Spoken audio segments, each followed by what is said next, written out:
Bonjour à tous, je suis Régine Labrosse et je suis avec David Lefrançois. Bonjour. David, comme vous le savez très certainement puisque vous suivez le développement personnel, puisque vous êtes en train de regarder cette vidéo, est un expert en neurosciences, parmi beaucoup de tes compétences, si je puis dire, et m'a fait l'honneur et le privilège de passer quelques petites minutes avec moi, sachant que on sort d'un séminaire par Martin Latulippe, qui est une inspiration, quelque chose d'absolument formidable. Donc on a pris 2 petites minutes pour parler ensemble. Et la question que je voulais poser tout d'abord à David, c'était par rapport donc aux femmes que j'accompagne aujourd'hui, quand elles passent cette période de brouillard où on perd la visibilité justement, qu'est-ce que tu pourrais toi conseiller? Comment aller chercher ton important? Comment sortir de ce brouillard? Est-ce que tu as des clés que tu pourrais partager avec nous ce soir? Bah justement, tu vois, tout à l'heure, on parlait de la notion de renoncement dans la conférence, je parlais de la notion de renoncement. Et bien là, je vous dirais une chose, c'est de ne jamais renoncer à l'espoir, de savoir que de toute façon, demain seront des jours meilleurs. Voilà. Parce que parfois, quand on est dans ce brouillard ou dans cette difficulté et que tout arrive en même temps, que tout s'écroule, on se dit, bon, finalement, est-ce que ce ne serait pas une forme de fin de ma vie? Mais non, c'est la fin d'un processus. Vous savez que c'est comme un peu l'histoire de la fin du monde. Tout le monde s'est dit c'est la fin du monde. Non, c'est la fin des temps, c'est pas pareil. C'est la fin d'un certain temps. Et ça veut dire qu'il va falloir qu'on envisage peut-être les prochaines périodes différemment. Et j'ai envie de dire, quand tout change, changez tout. Ça veut dire quoi? Ça veut dire finalement, est-ce qu'aujourd'hui je suis heureuse dans mon couple? Déjà, est-ce que je suis heureuse en termes d'épanouissement personnel? Moi. Vous savez, quand tout va mal, on peut se raccrocher sur les amis, sur la famille, sur le couple. Mais si tout va mal, il y a une personne sur laquelle vous devrez capitaliser et focuser votre attention, c'est vous. Ça veut dire quoi? C'est-à-dire, je vais prendre soin de moi, dans le tumulte de tout ce qui arrive, je me préserve des espaces, quoi qu'il arrive, je n'accepte pas de rentrer dans la mésestime de soi. Oui. Parce que ça, l'autoflagellation, je vous le dis, ça sert à rien du tout. Donc, ça fait avancer, se parler mal, se maudire, commencer à avoir des croyances limitantes par rapport à soi. C'est tout le contraire. Posez-vous cette question, c'est dans cette période qui est peut-être la période la plus désastreuse de ma vie, qu'est-ce que je dois travailler pour passer à un niveau supérieur qui va me permettre de devenir la femme que j'ai envie de devenir? Et ça, quand tu restes focalisé sur cette question, tu as obligatoirement des réponses qui viennent. Parce qu'une question, elle a toujours des réponses. Si je te dis qu'est-ce que tu ressens dans ton pied droit, tu vas chercher l'information. Okay, parce que c'est un système neurologique qui fait qu'une question, elle est neurologiquement jamais stoppée.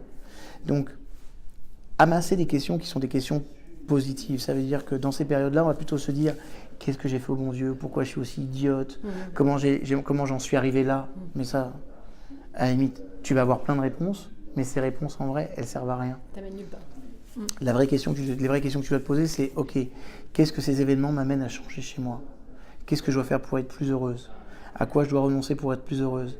Qu'est-ce que je dois apprendre? Qu'est-ce que je dois développer chez moi de nouveau que j'ai jamais développé, qui va vraiment me permettre de passer cette épreuve? Et surtout après, une fois que c'est fait, poser dans chacune de ces réponses les plus petites actions possibles et avancer. Parce que c'est au moment où vous allez commencer à prendre la décision d'avancer et à avancer que vous allez surcharger votre cerveau de dopamine, d'endorphine, d'acétylcholine et de sérotonine. Et ce sont ce qu'on appelle les hormones du bonheur. Donc, le malheur que vous ressentez, c'est parce que vous allez être surchargé de cortisol, par exemple. D'accord? C'est lié au malheur. Mais dès que tu commences à te mettre dans une dynamique, en clair, vous avez deux possibilités. Ou vous êtes centré problème, ou vous êtes centré solution. Il n'y a pas le choix. Donc, et je dis à tous mes clients, deux autres possibilités. Ou tu es une victime, ou tu es un créateur. Choisis ton camp. Okay? Mais quand tu décides d'être une créatrice, c'est pas la même vie que d'être une victime. Une victime, il se posera en victime, il dira que c'est la faute des autres, des as, du mari, des ex, de ma belle-mère, du truc. Un créateur dira ok, j'ai fait des choix. C'est peut-être pas les choix les plus à propos, mais j'ai appris des choses. Et cette expérience, quoi qu'il arrive, m'a fait grandir d'une façon ou d'une autre. Par contre, je choisis de faire des choix différents et de ne plus jamais reproduire ce genre de syndrome. Et j'y vais. Et là, le brouillard, il part rapidement. Beaucoup plus rapidement, surtout si on est bien aligné par rapport à ça. Oui, parce que tu as parlé, juste, tu as prononcé un mot tout à l'heure, et tu en as parlé tout à l'heure pendant ta conférence, qui était absolument excellente au demeurant. Tu as parlé du mot du renoncement, souvent qui est perçu comme une contrainte absolue, mais en fait, tu as très bien expliqué que ça n'est pas le cas. Non, c'est vraiment la stratégie. Voilà. Alors, c'est une stratégie que c'est vrai que peu de conférenciers vont amener parce qu'en fait, c'est pas très fun. C'est pas plaisir. Non. Et puis, quand tu débarques sur des grandes zones d'inspiration comme ça, moi, je partage simplement le fruit aussi d'abord d'une observation de ceux qui ont réussi dans leur vie. Oui. Aussi bien leur couple. Il y a des couples qui fonctionnent. Tu sais, moi, les standards, ils ont changé. Quand j'étais petit, j'avais un oncle, il trompait ma tante. Vous l'avez su? Oh, mais tout le monde le savait, c'était de notoriété publique. Et à l'époque, limite, c'était un héros, le mec. Ah ouais. Tu vois? Ouais. Parce qu'on disait, regarde, c'est un homme à femme, c'est un truc. Ouais, Aujourd'hui, un homme qui trompe sa femme, ça devient ordinaire. Mais par contre, quelqu'un qui devient fidèle, qui est vraiment fidèle dans le monde dans lequel on vit, c'est extraordinaire. Tu vois? Et ça veut dire quoi? Ça veut dire qu'à un moment donné, pour être dans une vie extraordinaire, il faut renoncer. Tu vois? Et moi, je discutais l'autre jour avec un des neveux de mon épouse, qui est un garçon qui va se marier. Et en discutant, je me rendais compte que peut-être son choix il est un peu rapide.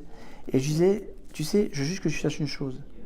C'est que tu vas faire le choix d'être heureux dans ta vie. Et le choix d'être heureux, c'est aussi d'être clair avec à quoi tu renonces. Ça veut dire qu'à partir de maintenant, à l'âge que tu as, tu t'engages à renoncer à sortir avec tes potes, à draguer d'autres copines, machin, parce que ta femme, tu vas lui promettre fidélité, tu vois. Et si tu veux un mariage engagé, il faut avoir une personnalité engageante. Et ça veut dire qu'il faut être au clair avec ce à quoi je renonce. Est-ce que tu es prêt à renoncer à tout ça, Non. Alors, pose-toi et attends. Ouais. Et tu peux encore vivre quelques années comme ça. Et si la relation de couple, elle évolue, parce qu'un couple, ça évolue aussi, et ben, à ce moment-là, il sera temps de te poser la question, mais tu feras en toute conscience avec une bonne intelligence derrière. Et exactement, et ce que tu disais aussi, que je trouve passionnant, c'est que si tu renonces, tu élimines le doute. Et si tu ne renonces pas, tu laisses le doute sans cesse. Et il n'y a rien de pire que le doute. Parce que le doute à tous les niveaux, il t'empêche de progresser et il t'empêche surtout, la plupart du temps, d'obtenir ce que tu dois obtenir dans ta vie. Il y en a qui doutent de leur guérison, donc ils vont prendre médoc sur médoc, mais il y a un moment donné, prends ton médoc et vraiment la foi que celui-ci va être porteur d'eux, voilà, et c'est tout. Et c'est ça qui est important. Tu sais, il y a une expression qui s'appelle se jeter à l'eau. D'où elle vient cette expression? On dit que quand Moïse il avait amené tous les Israélites, et ils sont devant la mer Rouge, et derrière il y avait des milliers de soldats égyptiens qui les poursuivaient, et qui n'avaient qu'une seule envie, c'est de les tuer. Ils ont dû avoir un peu chaud. Et là, ils savaient que de toute façon, c'était la mort. Et pourtant, il y avait Dieu qui avait dit à Moïse, ah, t'inquiète pas, vous traverserez à pied sec, et je fermerai derrière vous. Et ce qui est intéressant, c'est qu'à un moment donné, ils sont là devant la mer, et la mer, elle ne s'ouvre pas. Et il y en a un qui est allé, et qui a nagé, et en fait, il a nagé jusque-là. Et on dit qu'il a nagé jusqu'à étouffer. C'est-à-dire qu'il s'est jeté à l'eau, c'est-à-dire qu'il avait une telle confiance, qu'il savait que pour montrer que la confiance de Dieu, il fallait que lui s'engage, et qu'il soit prêt à perdre sa vie, parce qu'il avait vraiment la confiance que ça allait se passer. Et à ce moment-là, la mer, elle s'est ouverte. Ça veut dire que c'est important de se mouiller jusqu'au cou, hein, c'est ça aussi, toutes ces expériences, ces expressions, elles viennent de cette expérience-là, où il y a un moment donné, te jeter à l'eau, c'est j'y vais, je n'ai pas peur, parce que je sais que quoi qu'il arrive, c'est pour moi. Mais je renonce pas. Je n'hésite pas. T'imagines si le mec arrivait là et dit bon les gars, ça s'ouvre pas. C'est bon. On revient. Bon, l'histoire va répéter la même, tu vois. C'est le doute, exactement. Voilà. Et par rapport à tout ça, on a une partie dont je parle de temps en temps, c'est par rapport à cette fameuse loi d'attraction ou loi de matérialisation. Comment est-ce que des femmes, justement, qui sont en train de faire tout ce travail, peuvent y accéder dans leur vie? Alors, je partage avec cette loi d'attraction parce que je la trouve d'un côté, je la trouve fabuleuse. Et de l'autre côté, complètement bateau. Non, pas bateau. Pas bateau, c'est-à-dire que le problème, c'est que la plupart des choses qui ont été transmises sur la loi d'attraction sont insuffisantes. Surtout quand tu l'appréhendes à travers la mécanique quantique. Moi, il y a une loi que je préfère, qui vient un petit peu au-dessus, qui s'appelle la loi d'alignement. Le principe, il est simple. Ce que je pense, ce que je dis, ce que je fais, ce que je communique, et ce à quoi je contribue, tout ça doit être aligné. Absolument aligné. Moi, je vois les personnes qui disent « Ok, je veux gagner de l'argent ». Ils le disent, mais ils pensent qu'ils n'en sont pas capables. Et dès qu'ils ont un petit peu d'argent, ils sont euphoriques, mais ils ont en même temps peur de le perdre. Tu vois ce que je veux dire? Ça circule pas. Après, ça ne circule pas. Après, la façon dont ils échangent autour, ils communiquent autour de l'argent, c'est pas quelque chose de sympa. Et surtout, ils le lâchent pas. C'est-à-dire que on te donne de l'argent, distribue, fais profiter, tu vois. Ouais. Et ça veut dire que quand tu distribues, tu peux lâcher parce que tu sais que tu as confiance. Donc si tu lâches pas, c'est que tu n'as pas confiance. Donc tu n'es pas aligné. Donc ça veut dire que la loi de manifestation, elle ne repose que sur une loi qui est une loi d'alignement. Combien de fois j'ai vu des mecs qui me disent « Moi j'aimerais bien avoir une bonne vie de couple. » Ok, ça c'est ce que tu veux. Mais la façon dont il parle de sa femme, 2 minutes après, c'est mauvais. Je dis « Ben non, parce que les mots c'est de la vibration. » Donc, et puis leurs comportements ne sont pas en adéquation. Ou les mecs ne sont pas sympas, ou ils vont être égoïstes. Oui. Tu vois, moi, ça m'est arrivé de rencontrer des couples qui s'aiment. Ils s'aiment à deux. Elle s'aime et lui, elle s'aime. Ils s'aiment. Ah, ils s'aiment tous les deux, à fond. Mais ça ne construit pas un couple. Tu vois ce que je veux dire ou pas?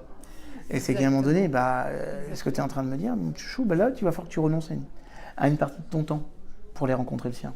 Puis toi aussi, ma chérie, il va falloir que je fasse la même chose. Là, Parce que cet espace de rencontre, ça va s'appeler le couple. Parce que le couple, c'est quand deux choses s'assemblent. Ouais. Voilà. Et c'est là que ça devient. Et c'est là que ça devient intéressant. Donc vraiment, ce que j'ai envie de dire, c'est faites attention à vos pensées, à ce que vous dites, à ce que vous communiquez, et aux actions que vous posez, et à la façon dont vous contribuez à travers ça. Juste d'être régulièrement conscient et de se dire, tiens, je dis que je veux gagner de l'argent, mais est-ce que je me comporte comme quelqu'un qui pense que ça va arriver? Ou est-ce que j'ai peur? Ah, j'ai peur, donc tu es dans de la pénurie. Tu n'es pas dans de l'abondance. Ouais. Donc il faut que tu changes tes émotions par rapport à ça. Pour vibrer, tu vois, comme il se doit. Exactement. Précieux. David, c'est très précieux. Et merci beaucoup. Je te remercie. Merci à toi. Merci beaucoup. Et à très bientôt. Merci pour tes perles. Et à toutes les femmes qui te regardent et qui suivent son programme, je leur souhaite une très très grande réussite. Mais mesdames, sachez une chose, vous êtes des perles, vous êtes des princesses. Et je ne parle pas du mythe, je parle de la valeur de ce que vous êtes. Et vous êtes un joyau. Comportez-vous comme tel. Et vous verrez que vous attirerez que des personnes qui seront intéressantes et qui verront la beauté de ce que vous êtes. Extraordinaire. Merci beaucoup. Avec plaisir.